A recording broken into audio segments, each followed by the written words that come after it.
So again now, you cover this the same way. What are your major assumptions? You gather information in the files, and then now that you've gathered that information, you're set to come up with better answers. Now, let me share with you how to get that into final form. Now you're at a stage of what I call the foundation stage, and it's just before you set your major objectives. You take this 20 people that we've talked about now, break them up into another mix, and now you create 4 committees. You create a purpose committee, an environmental analysis committee, a strengths and weaknesses committee, and an assumption committee. Now you give them each of those files. They have been involved in the discussion, and it's each of those committees' job now to go out and add a few more people in the organization, 1, 2, or 3 to that committee, and start writing a purpose statement. Start gathering environmental analysis. We need more information.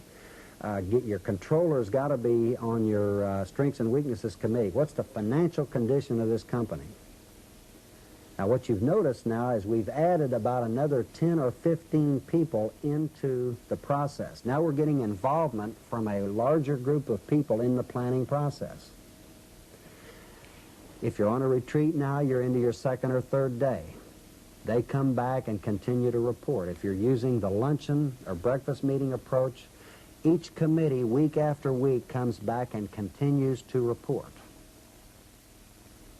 Now, let's pause at this foundational stage, and we'll come back later and talk about how to develop specific targets then based on this very solid foundation of information. With strategic long-range planning, you'll be able to develop a 5-year strategic plan and make your organization successful. This book, Strategic Long-Range Planning and Management, is going to help you develop a 5-year written plan for your organization. It's going to help you get your people involved in the planning process. To get your copy, write to Managing for Success, Box 957, Jenks, Oklahoma, 74037.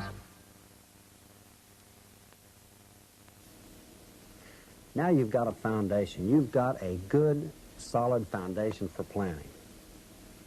So many times I've seen organizations that want to step aside. Let's don't take time for that. We know what business we're in. We understand our strengths and weaknesses. Hey, assumptions, wasting time. Let's go for the target. You've got to have the ability to stop, to set back, and thoroughly assess the situation before you set these key overall objectives. Once your foundation is agreed upon, then you come back, and now what we're looking at is 5-year specific measurable key results. What you're trying to do now is say, if we're going to accomplish what's in our purpose statement, what are some specific targets? What are some landmarks? Where should we be in 5 years?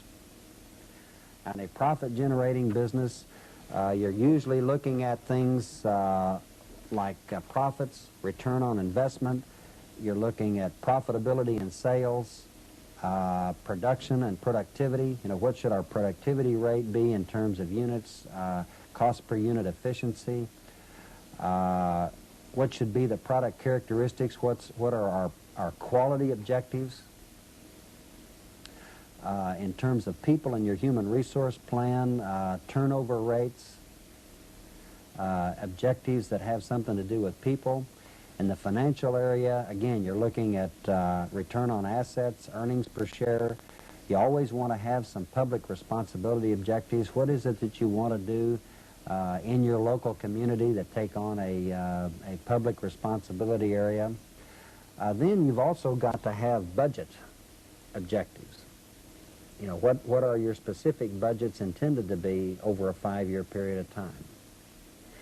Now, so many times, businesses only set financial long-term objectives, and then they think they've got an overall strategic direction. But you've got to think about your production, your marketing, your sales, your human resources, you've got to set targets in all of those other specific areas. Now, what I usually do to get at that is I always start with, well, where should the company or the organization be in the 5th year? Now, what each person has done because of their involvement in the planning process, they subconsciously can remember back at the foundational step stages that, hey, here's the only amount of money we've got. Here's the position that we're in. When I went through the planning process with Liberty Industries, Girard, Ohio, a very